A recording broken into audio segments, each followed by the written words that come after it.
Hello and welcome to all our viewers in Nigeria and around the world to News Cycle on Global Television. Coming to you live from the nation's capital, Abuja, I am Ramsey Enoch.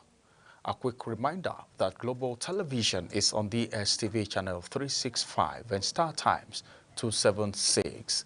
You can download the Global TV Nigerian mobile app for Android and iOS devices to keep track on our broadcast. Now the news in full. President Bola Tinubu has pledged his administration's determination to ensure that rural communities enjoy the dividends of democracy and feel included in the progress of the nation. The president, who was represented by Vice President Kashim Shettima, made this pledge while commissioning the Gwagwalada Aguma Palace, Radio Nigeria, New Market Road in the Federal Capital Territory, reaffirmed his administration's commitment to improving rural infrastructure and enhancing economic connectivity across communities. Our FCT correspondent, Ramsey, has the details. The Gwagwalada Aguma Palace Radio Nigeria New Market Road commissioning is yet another milestone under the Renewed Hope agenda.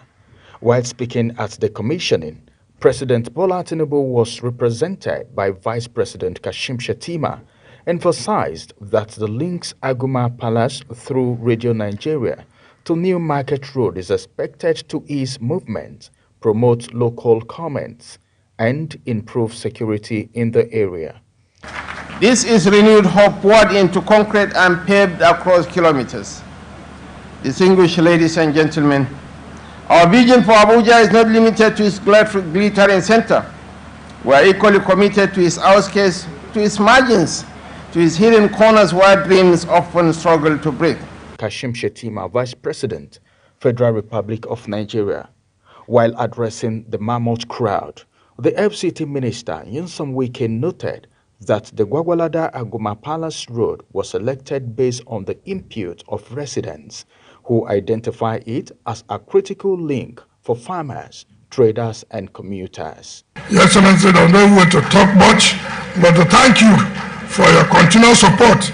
I will continue to solicit for more support.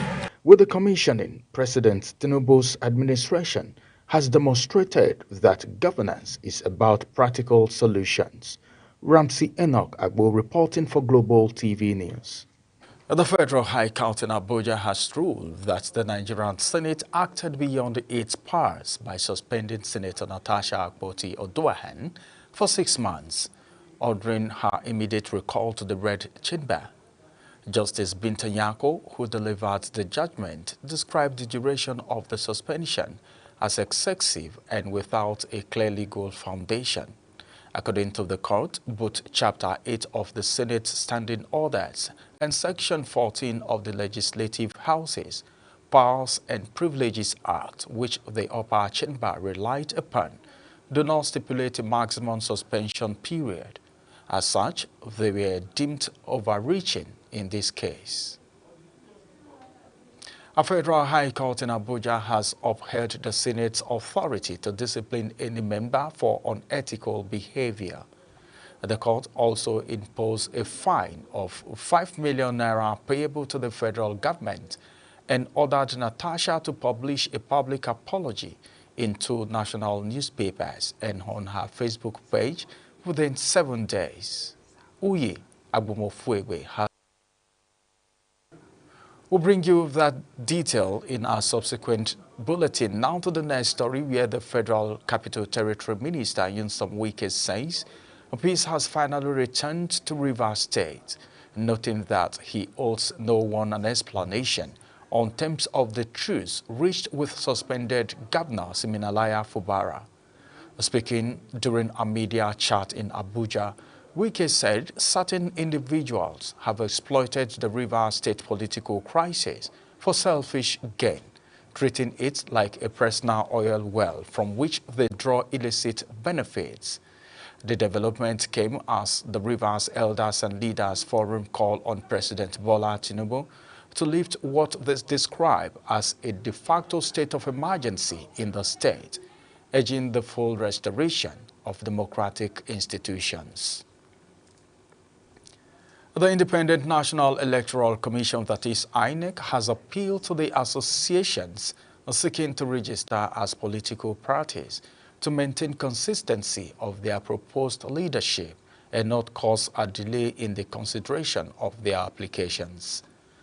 The Commission, in a statement, said it has received additional 12 letters of intent from associations seeking to be registered, bringing the number of applications being processed to 122. In a statement by the National Commissioner and Chairman, Information and Voters Education Committee, Sam Olumekun, and Commission said it was processing all the letters of intent transparently and will constantly update the nation on the development. Meanwhile, INEC has released supplementary regulations and guidelines for the review of election results in the country. INEC National Commissioner and Chairman, Information and Voters Education Committee, Sam Olumekun, said in a statement in Abuja that the supplementary guidelines were approved at the Commission's meeting held. The supplementary regulations and guidelines now clear procedure and timelines for the review of election results not declared in accordance with the law. The Lagos State House of Assembly says it plans to establish a modern correctional service center to help reduce congestion in federal correctional centers within the state. During the plenary, House Speaker Mudashiru Obasa noted that the bill is aimed at promoting rehabilitation and reintegration, ensuring a more effective and human correctional system. The Assembly stated that the bill will provide for the administration of custodial and non-custodial measures in Lagos and for other related purposes.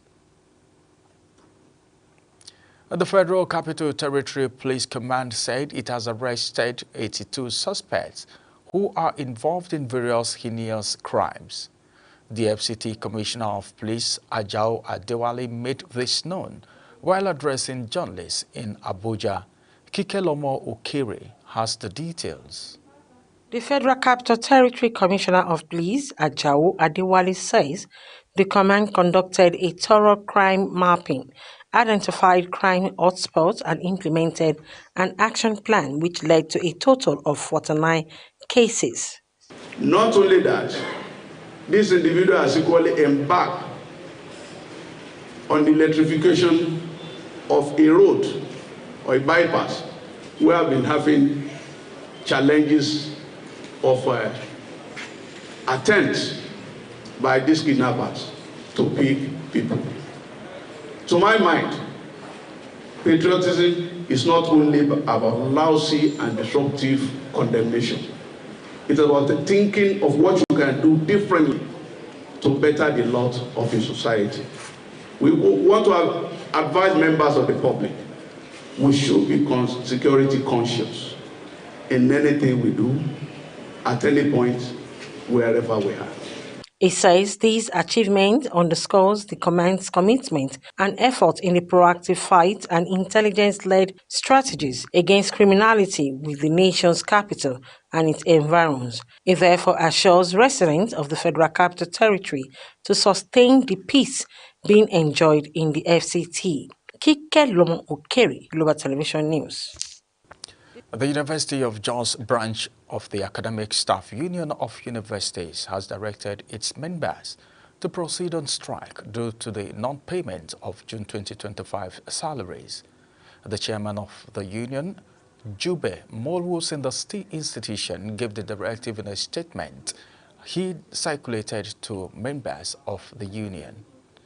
Molwus stated that this is in line with the extent a National Executive Council resolution that branch should take action when salary is not paid by the 4th day of annulment, and our Congress resolution of 4th June 2025 affirming this position. The House of Representatives has called on the Chief of Defense Staff, General Christopher Musa, the Inspector General of Police, Kayode Egbetekun, and heads of other security agencies to step up effort to safeguard lives and properties in the face of worsening insecurity across the country. The resolution followed 2 motions of urgent public importance moved by Zakaria Wampa and Suleiman Gumi, who raised alarm over recurring attacks in their constituencies by terrorists and armed gangs. They said the victims, who are mostly rural farmers, had been displaced from their homes and farmlands, undermining national food security and worsening humanitarian conditions in the area. You're watching the live broadcast of News Cycle. When News Cycle returns, United Nations says 613 Gaza killing recorded at 8 sites. Details coming shortly, plus business and sports stories on the other side of the break. Stay with us.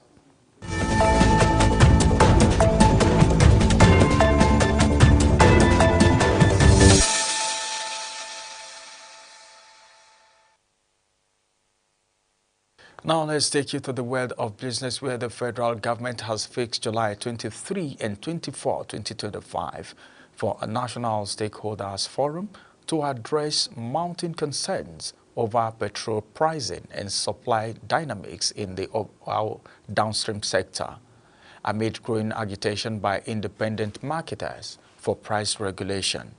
The Executive Director of Hydrocarbon Processing Plants, Installation and Transportation Infrastructure at the Nigerian Midstream and Downstream Petroleum Regulatory Authority, that is NMDPRA, Francis Ogari, confirmed the date and summit at the just concluded 24th Nigerian Oil and Gas Energy Week held in Abuja. The planned summit, organized by the Nigerian Midstream and Downstream Petroleum Regulatory Authority, is expected to bring together industry operators, marketers, refiners, and government officials to deliberate on petroleum pricing standards, feedstock adequacy, and strategies to stabilize the deregulated markets. Trade experts have called for improved market connectivity for African small businesses, urging governments, investors, and stakeholders to support more strategic retail linkages and cross-border cooperation. The founder and chief executive officer of Made in Africa Brands Ambassador, Flora Mbaledigo, observed that the challenge of visibility has made African products seem almost invisible on the shelves of global stores. She explained that the collaboration of African small and medium-sized enterprises can transform the narrative as they introduce a new store from her community, the Maba Wholesale and Retail Store. The Nigerian Electricity Regulatory Commission, that is NEC, says electricity distribution companies collected a total revenue of 553.63 billion naira in the first quarter of 2025. In the Commission 2025 first quarter report published on its website, the amount was realized from a total in billing of 744.27 billion naira issued to customers during the period. The report noted that this represented a collection efficiency of 74.39% compared to 77.41% in the fourth quarter of 2024, when distribution companies collected 509.84 billion naira from a total billing of 658.40 billion. And now from the foreign scene, Afghanistan's government says that Russia had become the first country to officially recognize its rule, calling it a brave decision.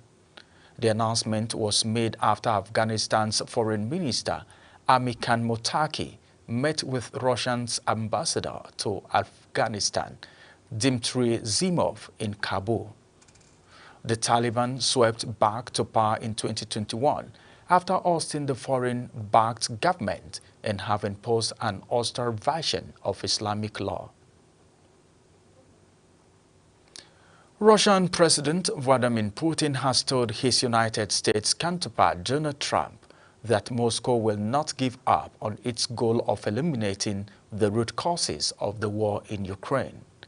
Kremlin aide Yuri Ushakov told reporters, although he added that Putin had also expressed a readiness to seek a political and negotiate solution to the conflict during his one-hour phone conversation with Trump.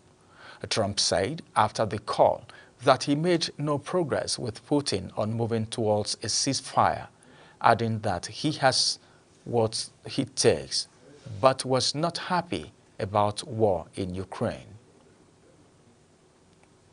The United Nations Human Rights Office says it has recorded at least 613 killings of Palestinians, both at controversial aid points run by Israeli and United States-backed Gaza Humanitarian Foundation, GHF, and near humanitarian convoys. The Office of the United Nations High Commissioner for Human Rights said 509 of the 613 people were killed near Gaza Humanitarian Foundation distribution points. The Gaza Health Ministry has put the number of deaths at more than 650 and those wounded as exceeding 4,000. The foundation began distributing limited food packages in Gaza at the end of May, overseeing a new model of deliveries which the United Nations says is neither impartial nor neutral, as killing continues around the organization's site, which rights groups have described as human slaughterhouses. In the world of sports now, we have this story which says the Confederation of African Football (CAF) has announced the new prize money for the 2024 Women's African Cup of Nations. The African Football Governing Body says the winner of the Women's African Cup of Nations 2024 finals will be rewarded with $1 million. The second and third place teams will receive $500,000 and $350,000 respectively.